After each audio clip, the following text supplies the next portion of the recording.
आज हम पढ़ाएंगे आपको क्लास 10th का छठा क्वेश्चन जो 8.1 एक्सरसाइज का है ट्रिग्नोमेट्री का, जिसमें लिखा है यदि एंगल ए और एंगल बी न्यून कोण हो, मीन्स एक्यूट एंगल हो, जहां cos A is equal to cos B हो, तो दिखाइए कि angle A is equal to angle B है। मीन्स कोई एक ट्रायंगल रहा होगा जिसमें दो एंगल क्या है, न्यून कोण है, मीन्स एक्यूट एंगल है। एक्यूट एंगल मीन्स ये 90 डिग्री का है तो ये राइट एंगल हुआ।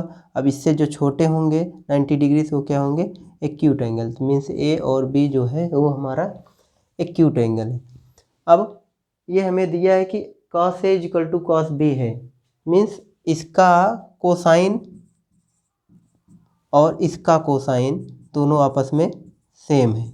क्या है, ये हमें दिया गया है। क्या दिया गया है, cos A equal to cos B। तो हम जानते हैं कि cos A इक्वल टू होता है, या कोई भी यहाँ A हो या थीटा हो, कोई पॉइंट हो, उसके अकॉर्डिंग अगर हम एंगल को ले करके उसका कोसाइन बताते हैं तो आधार बटे कर्ण होता है। और cos B अगर देखते हैं तो इसका आधार ये होगा, इसका आधार ये होगा, तो इसके अकॉर्डिंग आधार हमारा ये हुआ तो आधार बटे कर्ण होगा।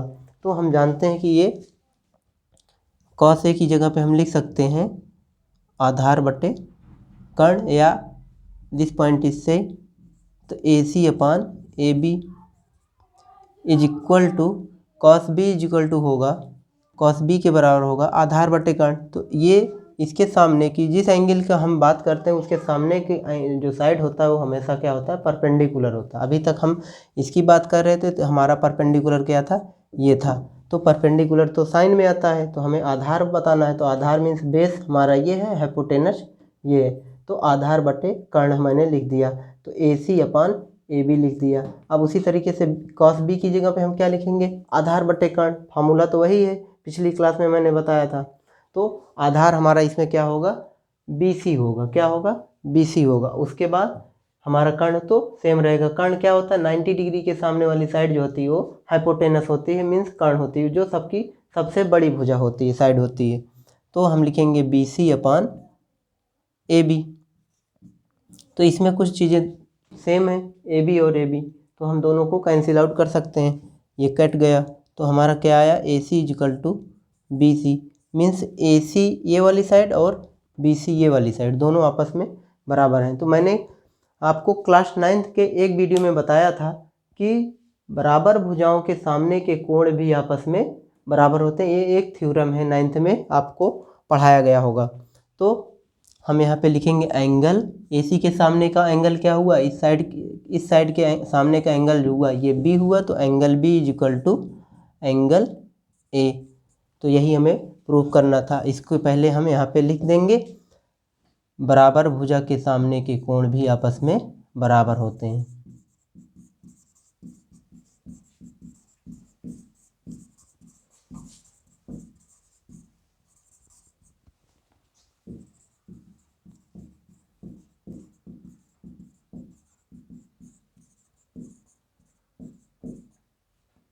ओके, हमें प्रूव करना था angle B equal to angle A, या angle A equal to angle B, कुछ भी आप कह सकते हो, angle A equal to angle B।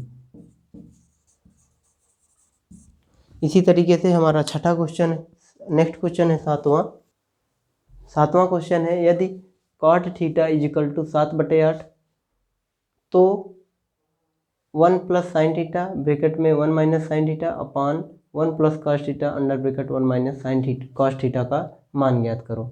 हमें बताना है कि अगर इतना है, cot थीटा इक्वल टू 7/8 है, तो इसकी वैल्यू हमें बताना है, फाइंड आउट करना है। तो हम सबसे पहले जानेंगे cot थीटा की वैल्यू 7/8 है, तो मीन्स हमें क्या क्या मिला है, ये लंब है, ये आधार। इसको हम कई तरीके से लगा सकते हैं। एक तो हम ट्रायंगल के अकॉर्डिंग इसको बना लेंगे और लिख लेंगे कि ये इसमें लंब क्या है, आधार क्या है। ये सपोज 90 डिग्री का है, ये पॉइंट B है, ये A है, ये C है, तो ये लंब हुआ हमारा, और ये आधार हुआ, और ये हमारा कर्ण हुआ। तो हमें cot थीटा की वैल्यू दिया है 7/8, मीन्स आधार बटे लंब दिया है, तो यानी ये 7 हुआ यहाँ से यहाँ तक, और ये हमारा क्या है, 8 लंब हुआ।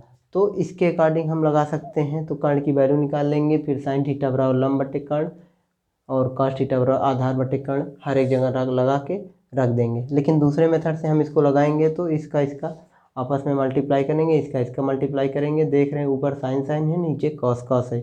तो हम क्या काम करेंगे, इसको सिंप्लीफाई कर लेंगे थोड़ा सा, उसके बाद हम इसकी वैल्यू डायरेक्ट पुट कर देंगे। वो हमारा इजी मेथड है।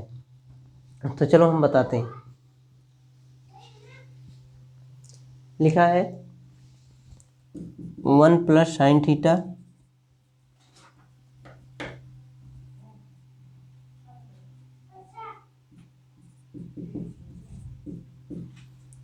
One minus sine theta 1 plus cos theta 1 minus cos theta. इसको हम थोड़ा सिंप्लीफाई करते हैं तो 1 plus sine theta 1 minus sine theta means 1 को सपोज ए मान लें, साइन थीटा को बी मान लें, तो ए प्लस बी एक ब्रैकेट में, दूसरे ब्रैकेट में ए माइनस बी है। तो ए प्लस बी ए माइनस बी का फार्मूला हम जानते हैं ए स्क्वायर माइनस बी स्क्वायर होता है। जैसे यहाँ पे हम लिख देते हैं ए माइनस बी एक ब्रैकेट में और ए प्लस बी अगर एक ब्रैकेट में दिया है तो इसकी वैल्यू जो होती है ए स्क्वायर माइनस बी स्क्वायर होती है। तो इसके अकॉर्डिंग हम इसको लिख देंगे 1 का स्क्वायर माइनस साइन थीटा का स्क्वायर या साइन स्क्वायर थीटा। उसी तरीके से इसका सिंप्लीफाई करेंगे तो 1 स्क्वायर यहाँ कॉस थीटा है तो माइनस कॉस स्क्वायर थीटा। अब इसको हम सॉल्व करेंगे तो 1 minus sine square theta upon 1 minus cos square theta. 1 minus sine square theta को हम सॉल्व करेंगे तो इसका हम जानते हैं कि 1 माइनस साइन स्क्वायर थीटा एक सर्वसंख्या है जिसको हम जानते हैं कि sine square theta plus cos square theta equal to 1 होता है। ये तो जानते ही हो आप। तो अगर हम कॉस स्क्वायर थीटा की वैल्यू फाइंड करें तो लिखेंगे cos square theta equal to 1 minus sine square theta. ये साइन स्क्वायर थीटा इधर आ जाएगा, या और करके लिखें यहाँ पे तो साइन स्क्वायर थीटा की वैल्यू अगर हम फाइंड आउट करें तो 1 माइनस कॉस स्क्वायर थीटा हो जाएगा। तो इसी दोनों की वैल्यू हम यहाँ पे रख दे रहे हैं। तो 1 माइनस साइन स्क्वायर थीटा की जगह हम क्या लिख सकते हैं, 1 माइनस साइन स्क्वायर थीटा की जगह हम कॉस स्क्वायर थीटा लिख सकते हैं। तो यहाँ पे क्या लिखेंगे, cos square theta. 1 minus cos square theta की जगह पे हम लिख सकते हैं साइन स्क्वायर थीटा, तो यहाँ हम लिख देंगे साइन स्क्वायर थीटा। अब स्क्वायर को हम अंडर ब्रैकेट में दोनों का सेम यहाँ पे घात लगी है तो हम इसको लिख सकते हैं कॉस अपान साइन का होल स्क्वायर। अब कॉस अपान साइन, क्योंकि हम जानते हैं कॉट थीटा इजकल to cos theta upon sine theta. तो अब इसकी जगह पे हम क्या रख सकते हैं, कॉट थीटा का स्क्वायर। तो कॉट थीटा की वैल्यू दिया है 7/8, तो यहाँ पे हम लिख देंगे 7/8 का स्क्वायर ना। अब 7/8 का स्क्वायर करेंगे तो क्या हो जाएगा 49/64। ये हमारा आंसर हुआ।